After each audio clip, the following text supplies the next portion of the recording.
What's up? I'm Andrew Freed. Today I had the pleasure of interviewing Mike Watson, the talented bassist best known for contributing to some of ABBA's most iconic hits. There may be people outside of the diehard fans or the bass community that still don't realize his impact, so it's time to give his incredible career the recognition it deserves. Mike and I first connected when he came across one of my ABBA breakdowns on YouTube, and I've done quite a few of them. He then reached out and said he appreciated the recognition, even invited me to one of his shows with his ABBA tribute band where we got to meet in person. That connection led to this interview, and I'm excited to share a conversation with you. Are you ready? Let's go. I genuinely appreciate this opportunity to chat with you about ABBA, bass, your life experience. How is it going, man? I'm fine, thank you. I'm in good health, and that's the most important thing at the moment. Absolutely. I mean, you're still playing, gigging, touring. I mean, how old are you nowadays? Well, I passed 78 on the last New Year's Eve, so I'm on my way to the 80s. But if Mick and Keith can do it, so can I. That is amazing. I mean, to be touring and you're still loving it. That is just really, really cool, man. Why don't we start from the beginning? We'll get to the good parts, but like how did you start playing bass? Why don't you tell us about your musical beginnings and upbringing?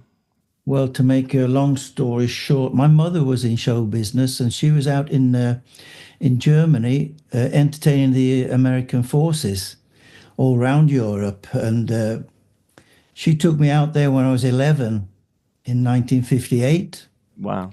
Put me into the show. I started playing a little bit guitar, doing an Elvis Presley thing, singing, and later on, they took in a drummer and a couple of guitar players. So then we were three guitars and drums, and somebody had to play bass. So I started playing bass there in around 1960, 61. There was a group. We formed a group, and that's when I started playing bass. That is awesome. So where did you grow up? A lot of people assume, oh, I played with ABBA. You probably lived in a different country. So, where did you grow up, and then where did you end up? I was born in Sheffield in England. And of course, after touring Europe with my mother in this show and then with this band, we were called the High Grades. We were a pop band. We ended up back in London, and how I came to Sweden was they wanted a group to back an American singer in the folk parks summer.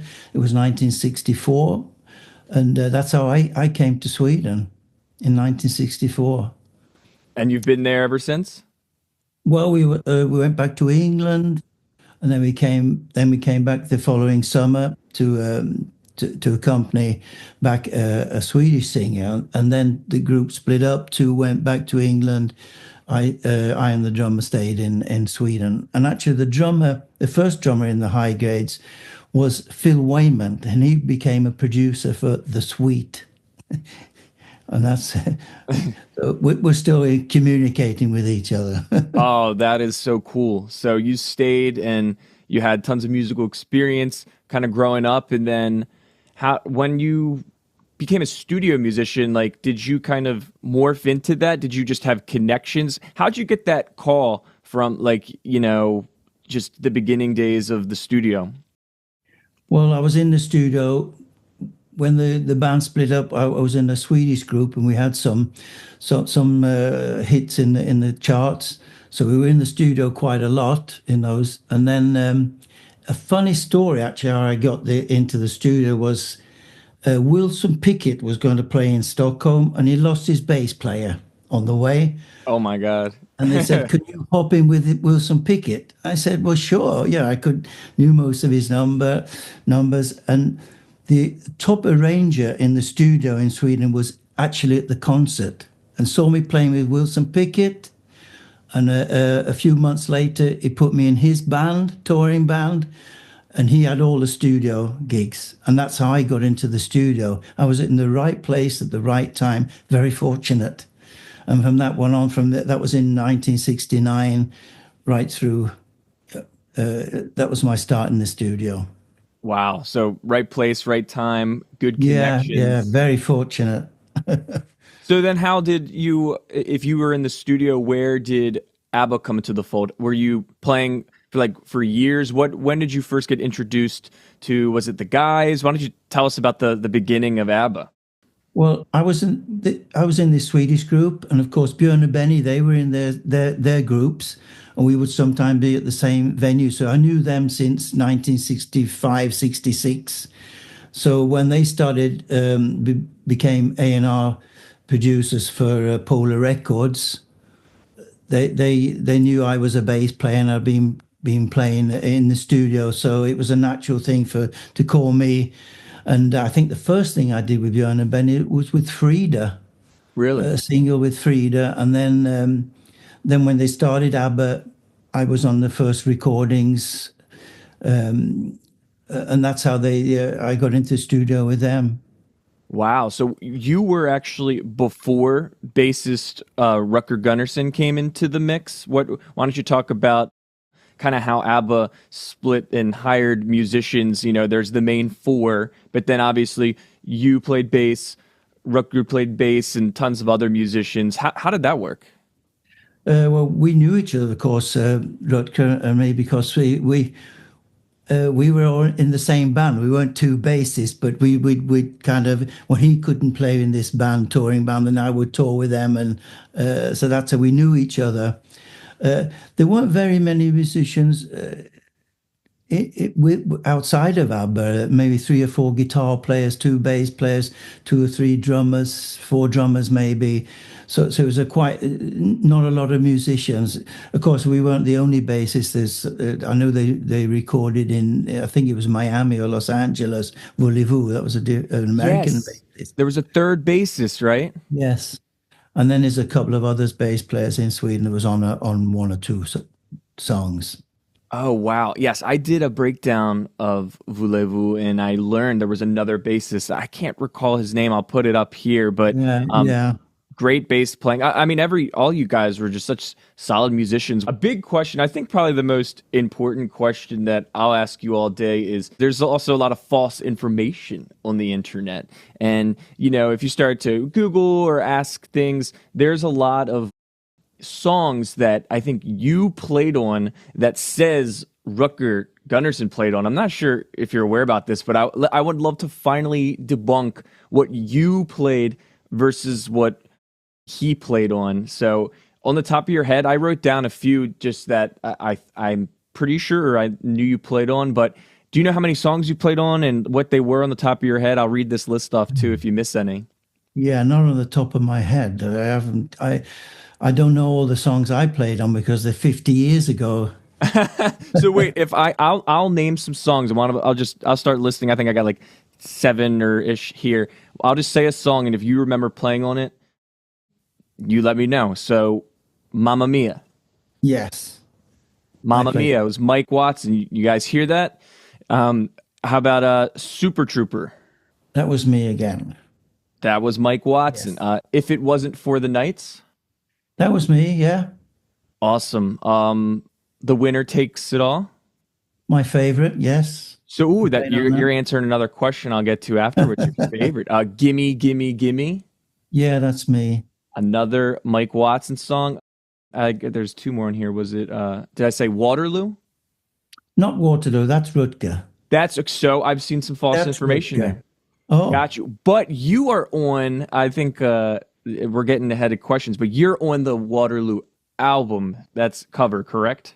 that's the one. That was my other career, Well, you my got to tell photo us. model career. You got to tell us about that now. So that makes sense why it's confusing. You didn't play on the song Waterloo, but No, you are the no. man on the back. I'm going to put it up here, and you definitely got to tell this story. Why are you on the cover of Waterloo? I think we were in the studio recording something, and they said, tomorrow we're going to do a photo shoot, and we need a little guy to stand in the background. Are you available? I said, yeah, I got nothing to do. So we went out to this old castle outside of Stockholm and did a photo shoot all day. And one of the photos became the album cover for the Waterloo album. that was I was in the right place at the right time again. It sounds like Yeah. that's a big part of your life, huh? What do you remember what year that was? That must have been 1974. That's when they won the Eurovision Song Contest, 1974 in April.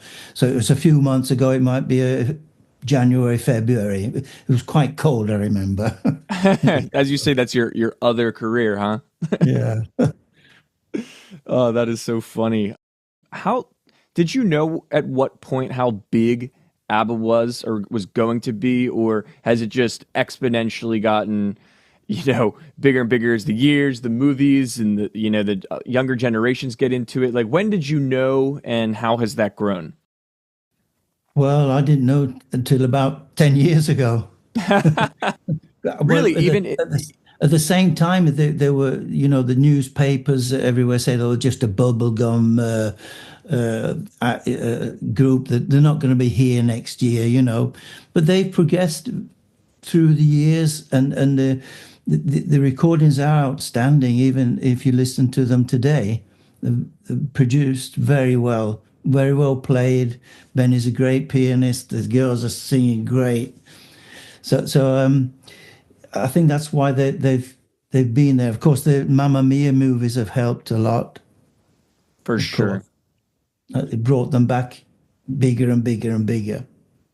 Yeah, I mean, even when like Dancing Queen and like the bigger hits came out, you still didn't kind of know that it was gonna be a thing, or it wasn't as much of as I'm thinking. Like I guess a lot of people, it's so big now, it's hard to think that it's more famous now than it was, back then. Yeah, I think they're more famous now than back then. I'm just as amazed as everybody else at how big ABBA is, and I've toured all over the world with these ABBA tributes. It's everywhere. Wow, that is so cool. I love the story of that you on the cover. That is so funny, and I love finally getting to talk about the songs that you played on. I actually going back. I think there was one more. Did I say? Does your mother know? Did you play on that one? Yeah, I played on that one. I played on that one. Yeah, SOS, one of my favorites, Oh, another favorite of mine as well. yeah. That's the list I had here, just from a little research and from talking to you. So that's a solid list. I mean, if you talk about their fame now after the movies and everything, like those are some of their biggest hits, like Mamma Mia, Super Trouper, Gimme, Gimme, Gimme.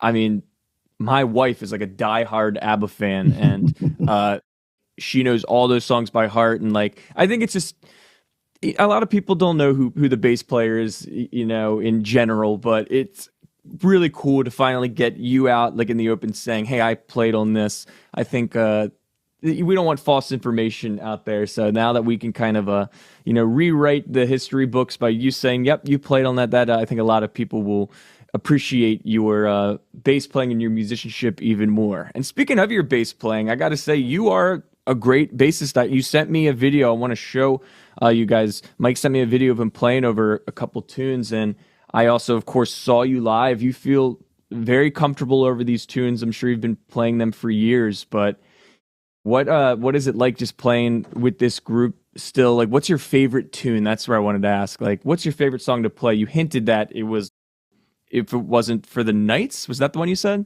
Uh, they don't do that very often. No, We the have winner takes played it that all. one. Winner takes it all. That's what it was. The winner takes it all. That's one of my favorites. I think the lyrics are great, and it's a great song. It's a really great song. It always hits me very hard, even when we play it today. Just the lyrics are so about them splitting up, and it's a great song.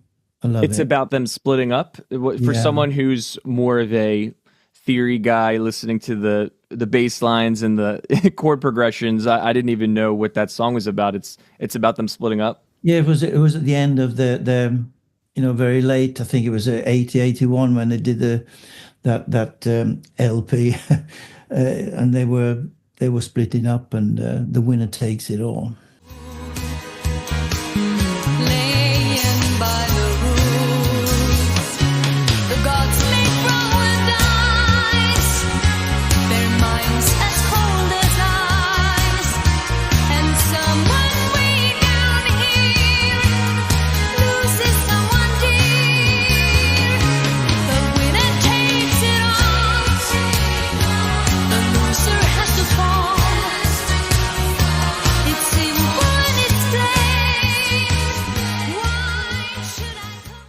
there's lots of songs that are they're fun to play. Most of the songs like Voulez-Vous and Summer Night City is one of my favorites. They usually open with that song. It's a great puncher.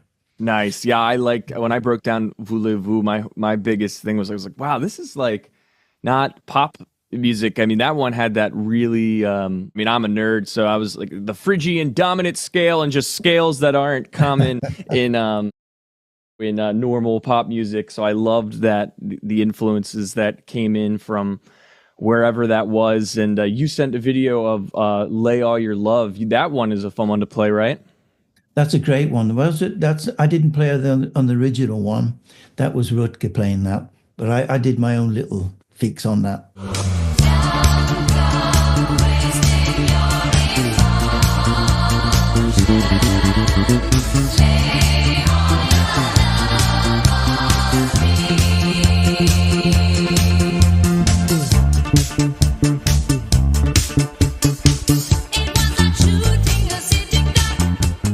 I love that you're making it your own, but you're still staying true to the blueprint of what Rutger does. Yeah, well, I guess all the songs we play live, I don't do it exactly, as we did 50 years ago. Be little things here and there. But yeah, that's how it is. I try to keep it as close as possible, but you never play the same the same gimme gimme the same every time. It's never. Yeah, I get that. That's part of it. There's always a little time for you leave a little bit open to have some improvise. Absolutely. But Rutger's bass lines were incredible. Did you guys like stay in touch? How about all the band members, Rutger? Like, was that just like a studio thing for hire, and then you never spoke to them again, or did you ever chat with people throughout the years? It's been so long now. Well, I toured a lot with Lasse Welander. We were in different bands, blues bands, the soul band, and we kept in touch a lot with drummers. Rutger, we never played in the same band, so we never saw much of each other. The only time we actually met was when there was a release party for ABBA. That makes sense. Always, every LP came out, there was a release party with a few drinks and press. Then we were invited to the release party. That's when we sat down and maybe talked a while, about bass playing. We were very similar. We came from the same period in time, and we both played with dance bands as well, Swedish dance bands, which were playing all kinds of music what people are dancing to. So we came from the same period, with the same type of playing. There was no slapping and popping in those days. I know. That came later. Yes. I think the only time I heard you do a little slap and pop is that at the end of Mamma Mia, when you do that kind of actually I think there's like a radio edit where they cut it out, but I heard like the full version, and there's that gimme gimme. I was a little gimme yes. Yeah, gimme gimme. I kept plucking. That was probably listening to Larry Graham. I really thought, well, this is a new way to play the bass, So I tried to, do a bit of it. I love that. I love Larry Graham. Obviously, the slap and pop in and bass has evolved a lot, especially throughout. Oh, wow, yeah. Yes, it's come a long way. And your bass. Speaking of, what about what you're playing, your rig? I mean, you got that beautiful Fender. You even showed it to me. I got to see it. Why don't you tell us, like, didn't you mention that is? Are you playing the same bass for this whole time? Yeah, well, I bought that bass actually secondhand in 1970. Wow. And it's the same bass, and I'm still using it today. Of course, I've used different basses through the years, but this is my main bass. It's not much original, unfortunately, on it, but you have to change the mics and bits and pieces. But it's the same bass it's a 1966 Fender Jazz bass. That is awesome. I have two Fender Jazzes, and Yeah. that's my favorite. It's so versatile, and even if you made some modifications, man, that is so freaking cool. You're playing the same bass, and still with ABBA's bands. But what about post ABBA life? Well, obviously now I want to talk more about your current situation, but what about all those years before the fame came back with ABBA? Like, what was the middle part of your journey like? Well, I've been playing in bands all through the years. I also have my own band, which had a few hits, like a soul band, and I was singing and playing bass with this band. We were 10 people in the band, and they were all studio musicians, called Little Mike and the Sweet Soul Music Band. So we Little did, Mike. yeah, we're doing all the soul hits, and well, I've been playing all through the years, different bands. I moved from Stockholm in 1990, so I've been living in the West Coast, and I thought, well, moving from Stockholm, I'm not going to get any more work, but fortunately, I'm still playing all through the years, different bands. Yes, I mean you're still playing ABBA to this day. I Yeah. loved the tribute band. As I mentioned, my wife and I got to see Mike play with his band. He invited us out, got to talk backstage, show me his bass, meet some of the other members, and you guys do a really good job. Like there's other ABBA tributes out there that I've seen or like heard of, and you guys have to be definitely the best one, and not just because they got you in it. The girls were wonderful. The song choice was excellent, and just the crowd loved it. That must be fun, right? It's really fun playing this ABBA tribute because the audiences are fantastic. Wherever we come, they're really with us. It's a fantastic, and I still enjoy it, and I've been doing it for about 14 years now with not only this band you saw, but a few other tributes as well. And they've taken me all over the world. And it wherever we come, it's the same thing from the audience. They're in ecstasy. It was so cool to see the I saw I think I saw an 8-year old with her mom, and then her mom with her mom. I saw three generations, Oh yeah, sing. that's quite a thing. Is you see the kids and they're singing along, and they're not very old. It's not like everybody's over 50, 60 years old. It's even teenagers are there, and they do all the songs. They've got the glitter clothes on. Sometimes they have the ABBA clothes on as well. It's fantastic. It's fantastic. It's Yeah. beautiful. I loved seeing it, and I've been breaking down these songs on my channel, and it was really cool to see just something live as opposed to thinking of the isolated tracks or just trying to find out what the bass is doing. And it's just there's nothing like live music, and you guys just did an excellent job. And is there any other tours? I think you just finished, right? So is there a break? What's 20 this year looking like? 2025. Well, this year I've taken a break from playing not only with ABBA but with other things. So we'll be going on tour in the USA in the end of April, and then all of August, and then Wow. September, October. There's not a continuing tour, but there'll be about 4 or 5 tours in the USA this year. And we're not the only band there. I mean, there's 2 other bands from Sweden, tribute bands, touring at the same time. It's unbelievable. It's so popular. I must be very fortunate. You sure are. I Really. mean, that's Yeah, so that's cool, for and sure. you still have it in you to do that. I've toured, and it can be grueling. The travel, especially Oh yeah. international. So, I mean, are you which group did you say you have the touring is consisted of multiple groups, or this is just with the one band? And what is the actual name of the full band that I saw? The band was ATC, The Visitors, a tribute to ABBA. That's the one I'm mainly playing with these days. There's another one called Arrival. They're from Gothenburg. One's called SOS. Yeah, they're taking the song titles. And I've been in Germany with a band tribute band called ABBA Fever. There's quite a few of them out there. another question about like the studio with them. Did they give you the freedom to kind of do your own thing, or were they very specific, the guys with the composition, like I want you to play the bass this way, or did they just give you a chord chart? Like how did you construct your bass lines and do that within the studio? Well, a typical day in the studio is it was 10 o'clock. We get there, have a cup of coffee. They'd fix the drums, and then Benny would sit at the piano. Björn would sit with a guitar and a microphone, and they'd play the song, and we went on from there. There was nothing written at all.